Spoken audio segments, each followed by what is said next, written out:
বিশ্বকাপের শেষ ৩২-এর ম্যাচ জাপানের বিপক্ষে ১-০-তে পিছিয়ে ব্রাজিল। বিরতির পর ৫৬ মিনিটে ত্রাতা হয়ে একজন এলেন, জার্সি নাম্বার ৫, নামটা আপনি জানেন, ক্যাসিমিরো। দারুণ এক হেডে দলকে সমতায় ফেরালেন, বিপদ কেটে গেল। শেষ পর্যন্ত ম্যাচটা জিতেও নিল ব্রাজিল।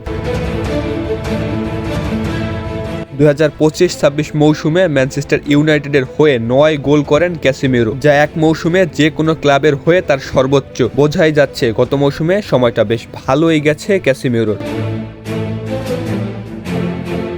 ফ্রি এজেন্ট হিসেবেই রেড ডেভিলকে বিদায় জানিয়েছে। রিয়াল মাদ্রিদের হয়ে চ্যাম্পিয়ন্স লিগ জয়ী এই মিডফিল্ডারের সাথে আলাপটা আগে থেকেই সেরে রেখেছিল মেসির ইন্টার মায়ামি। যুক্তরাষ্ট্রের ক্লাবটি যেখানে এগিয়ে যাচ্ছে লিওনেল মেসি, রদ্রিগো দি পল ও লুইস সুয়ারেজদের নিয়ে, সেখানে এখন নতুন নাম ক্যাসিমিরো। অথচ একসময় ম্যাচের প্রতিদ্বন্দ্বী ছিলেন এই ক্যাসিমিরো।